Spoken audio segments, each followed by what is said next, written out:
grab this. Hey, Minnie. We got the cow. Put that there. Watch your head. I put this up here. That's alright. Yep. Okay. Watching it. It's okay.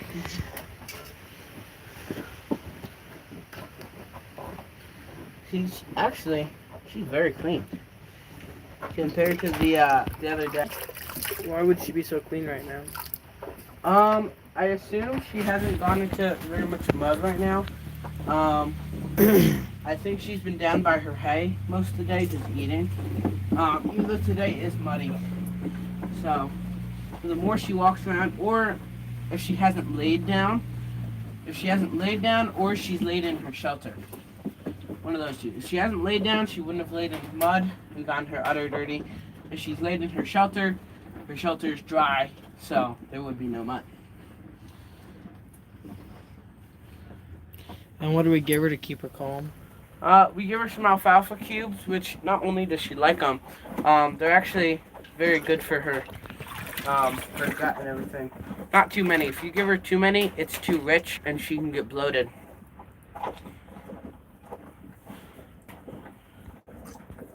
And you don't want to get her bloated because she could die from that. So, bloated is basically where she gets too much gas in her stomach because she eats too rich of foods when she's not used to it. So like when we go into the summer and we start putting her on grass, we can't just straight put her on grass because she's been on hay all winter. She would get bloated and then could die because the grass is too rich. So what we do is we put her on the grass for like 2 hours one day. We do that for a little bit, and then we do a little longer until she gets up to a full day of just grass. And for anyone who's just joined, what are you doing right now? I'm cleaning off the udder to get off any mud or sometimes poop. Not very often, but we have this soap and vinegar and water mixture. Soap to clean and then the vinegar to help with the soap to like make sure there's no bacteria that stays on. So we clean her off first. And why is it important to clean off our cow? Because as I milk her, some of the mud or poop that's still on as I'm milking could fall into the milk, which you don't want because even though we filter it, any mud would still be like in the milk, like so particles of it. On a dairy farm, are they doing this thorough of a cleaning of every single one of their cows? No, they have a iodine teacup, and it has iodine in it, and they just like dunk each teat in the iodine, and then maybe like rub a cloth on, and they stick the machine. And they can't clean all the machine piping, so they have to pasteurize it because so much bad bacteria then goes into the milk. And so for everyone just joining, we're Mount Isidore Homestead, and this is our daily milking process. We had to do this on Christmas. We had to do this on Christmas Eve. Every day you got to milk the cow. Joey, why do we have to? Joey's only 15. He's been doing this for, how long have you been doing this now? You've been hand milking the cow. I've been hand milking the cow since summer. The summer. So and not too long, but we've been milking her since a year and a half ago. So he's only 15, but he's already learned a lot about homesteading. He's learned a lot about animals, taking care of the animals. And now we're not a commercial farm. We're not selling this milk or anything. This is just for ourselves and for our own family. The difference between a homestead and a farm raises food and like meat and crops, gets milk to sell to make money. A homestead is trying to do the same thing as a farm, but not to make money, just to provide for themselves and their family. So we drink this raw milk. Have any of us ever gotten sick from this raw milk? No. If anything, well, yes, everything. We've gotten better from it. It's really healthy because even if, let's say, a tiny little chunk of mud got in, and you filter it though, so like the tiny little clump is filtered but there's still a little bit of the bacteria of the mud.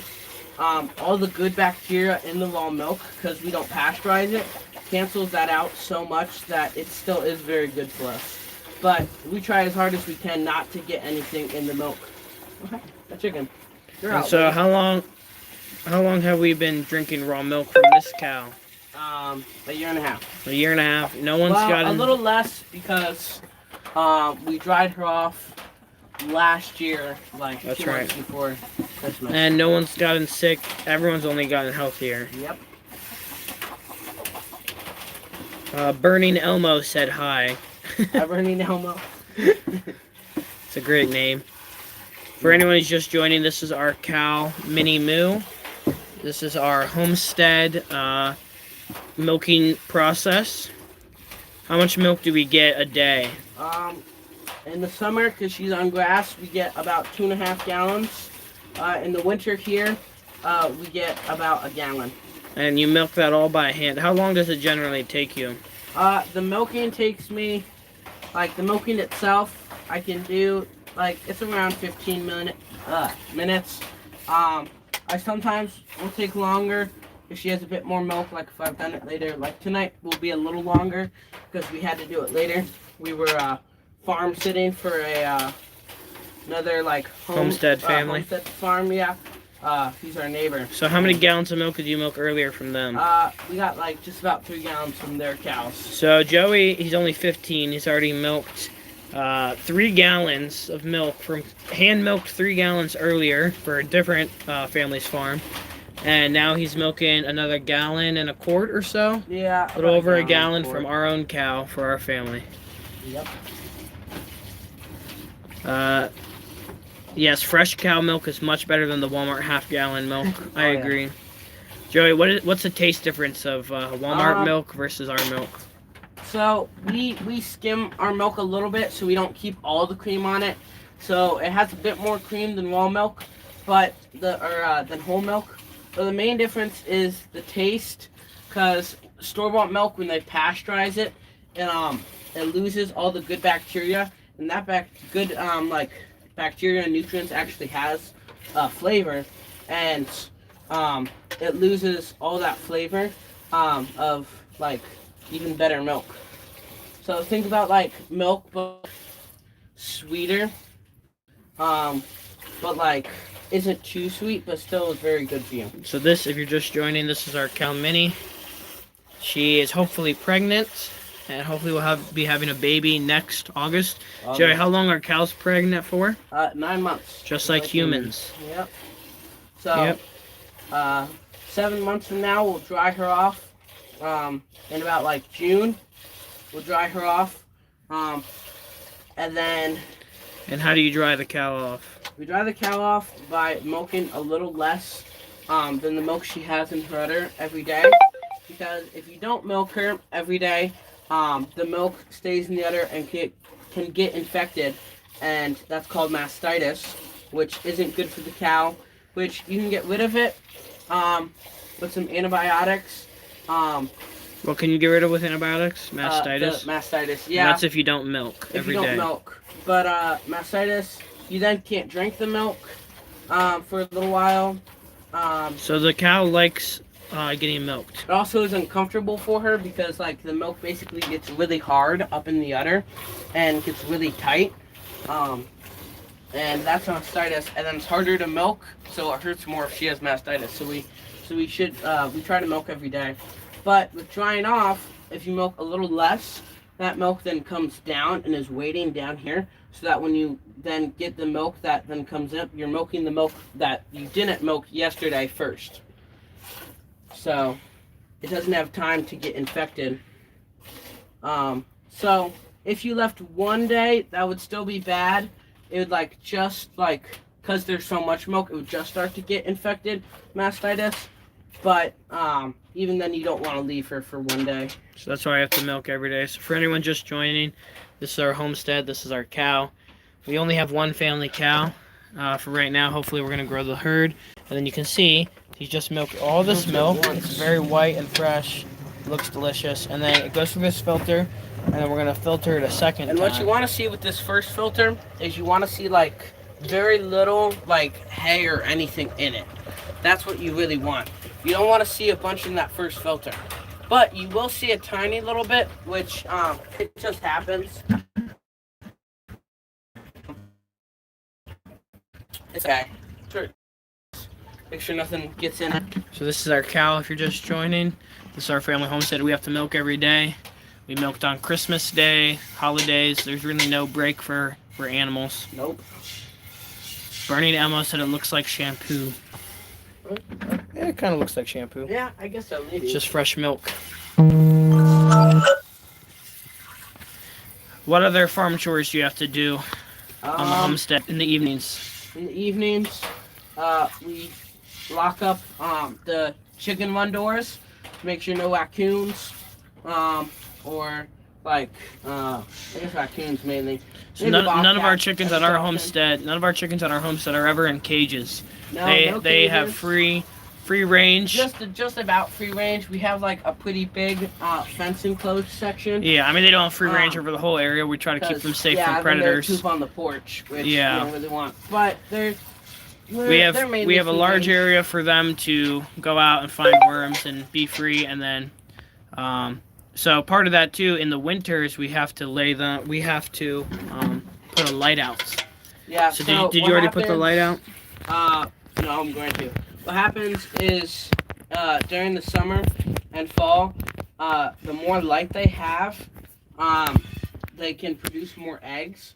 What happens in the winter is that if they don't have enough light, then they don't produce as many eggs, and can even stop for a little while.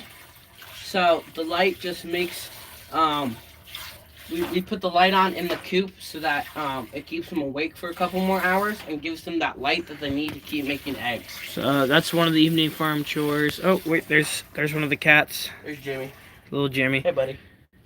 Do we ever give the cats any of the fresh milk?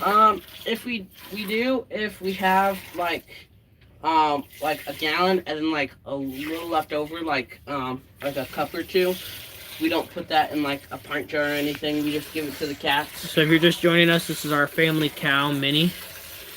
She's hopefully pregnant. She'll hopefully give birth in August. And this is my 15-year-old brother. He has to milk the cow every day by hand. Yep. We've already put some milk through the strainer. You can see if I take the lid off, we got fresh milk down there. And we cleaned off the udders from any mud or poop.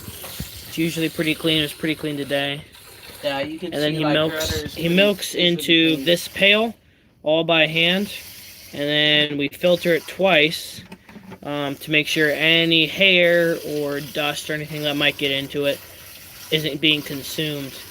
Yeah. And we've been doing this for about 1.5 years now, and we've all felt much healthier. One of the side benefits of raw milk is it has the bacteria in it to break down lactose. And so a lot of people who are lactose intolerant can actually drink raw milk. We've had friends who are lactose intolerant who we tried it with. They could drink a whole cup and they had no problems. A lot of people are suspicious of raw milk, or they think they're going to get sick. But really what makes you sick is germs. And you're only going to get germs in your milk if you don't clean the udders, and if you let poop or mud get into the milk. All of which we are very careful not to let happen. And so the milk itself has no germs in it that's going to hurt us. The milk itself, and this is, I mean, people, when was the process of pasteurization invented? Like 100, 200 years ago? Like pasteurization is very like recent. Someone can look it up and put it in the chat.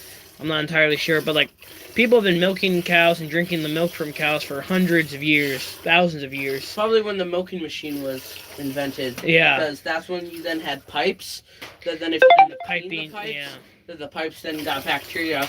And then so that's why a dairy farm has to pasteurize, is because they have miles of piping that the milk is going through every day. And if you leave the milk there, it will grow mold. So like if we didn't clean this bucket every day, mold would grow, and then we would be getting germs into our raw milk. Bacteria. But we deep clean the pail, we deep clean the strainer, we deep clean all of it every single day. Yep.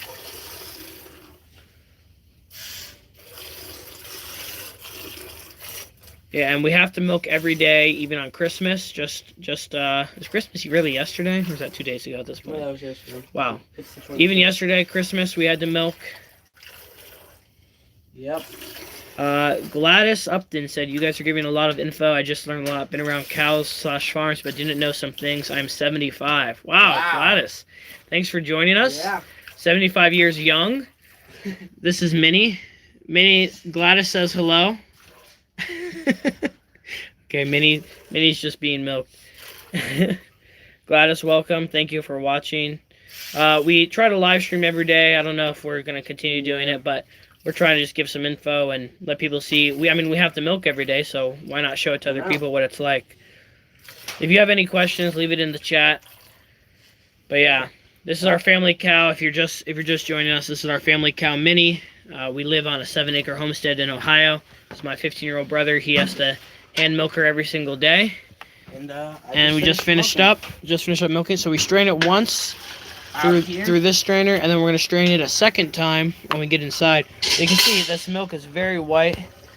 Minnie is not a Holstein. T. Larson asked if Minnie is a Holstein. No, she's a miniature Jersey. So you can see she's just a Jersey bred cow, but she's short. So she's only like up to my waist. She's what, like 43 inches high, tall. So a lot of times Jersey cows are gonna be like up to like. So a normal Jersey cow, where would they be standing? Probably at like that top board. Height. Yeah. So she's a miniature right Jersey. At the edge of being a miniature Jersey. She's like right at like the height of being almost a normal Jersey, but she's just a little bit shorter. So Minnie, Merry Christmas on the second day of Christmas. And there she goes. All right, so yeah, that's the milking process with my 15-year-old brother. You can see the straining, how well he cleaned it. There's almost nothing in here, and that just goes to show how well he cleaned out the udders with both water and then the soap mixture. So back tomorrow. Yeah, no milk Freeman. We do not pasteurize her. Because we clean everything before we milk it. Yep. And so pasteurizing has to be done to get rid of any germs that might have got it in. Which happens with commercial dairy farms when they use a machine and all the milk goes through pipes, and it would take way too long to clean it all. So they just pasteurize it. We make sure our milk stays clean. And you can see, like, this is unpasteurized. And you can see how white and fresh and pure it is. There's no poop. There's no germs that the pasteurization would kill. And so like kombucha, where there's a lot of good or a lot of bacteria in kombucha. This all has good bacteria. It's going to help our guts. It's going to help our intestines. So when you pasteurize it, yes, it does get rid of all that bad bacteria that happens, that gets into the milk, but it also gets rid of all the good bacteria, which is really good for your gut and health and everything. Excuse me. Yeah. So with doing this, we get all the good bacteria without any of the bad bacteria. If we had like 10 cows, then we would have to use the machine because it would take way too long to hand milk. Yeah. And then we might have to pasteurize it. Yeah, because we want to be able to clean all the tubes. Yeah. But anyway, so everybody, this is milking for today. We're gonna sign off, but we'll see you tomorrow. What time are you gonna be milking tomorrow, most likely? Around between 2 and 4. Between 2 and 4. So you subscribe, put on notifications. We'll be back tomorrow. Yeah. Thank you for the education, Mike Freeman set. You're welcome, Mike. Come back tomorrow. Yeah. All right. God bless everybody.